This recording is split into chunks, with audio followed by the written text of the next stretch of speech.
फुर्र फुर्र, और वह फुर्र फुर्र बोलता जा रहा था। आगे एक चिड़ीमार पक्षी पकड़ रहा था।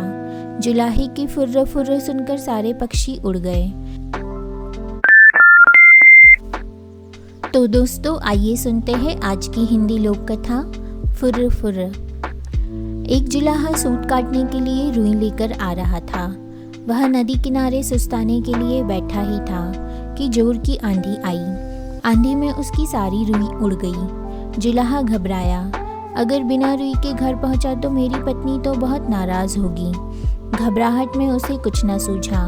उसने सोचा, यही बोल दूंगा, फुर्र फुर्र, और वह फुर्र फुर्र बोलता जा रहा था।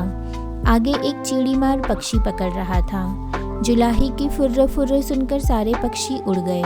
चिड़ीमार को बहुत गुस्सा आया। वह जुलाहे पर बहुत चिल्लाया, तुमने मुझे बर्बाद कर दिया। आगे से तुम ऐसा कहना, पकड़ो पकड़ो। जुलाहा जोर जोर से पकड़ो पकड़ो रटता गया। रास्ते में कुछ चोर रुपए गिन रहे थे। जुलाहे की पकड़ो पकड़ो सुनकर वे घबरा गए। फिर उन्होंने देखा कि अकेला जुलाहा ही चला आ रहा था। चोरों ने उसे पकड़ा और घूरते हुए कहा, यह क्या बक रहे हो? हमें मरवाने का इरादा है क्या? तुम्हें कहना चाहिए, इसको रखो, ढेरों लाओ, समझे? जुलाहा यही कहता हुआ आगे बढ़ गया। इसको रखो, ढेरों लाओ।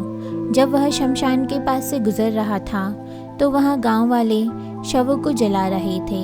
उस गांव में हैजा फैला हुआ था। लोगों ने जुलाहे को कहते सुना, इसको रखो, ढेरों लाओ। तब उन्हें बड़ा गुस्सा आया। वे चिल्लाए, तुम्हें शर्म नहीं आती है? हमारे गांव में इतना भारी दुख फैला है और तुम ऐसा बकते हो। तुम्हें कहना चाहिए, यह तो बड़े दुख की बात है। जुलाहा शर्म से पानी पानी हो गया। वह यही रटता हुआ आगे बढ़ने लगा, यह तो बड़े दुख की बात है। कुछ देर बाद वह एक बारात के पास से गुजरा। बारातियों ने उसे यह कहते सुना, यह तो बड़े दुख की बात है, यह तो बड़े दुख की बात है। इतना सुनकर वे जुलाहे को पीटने के लिए तैयार हो गए।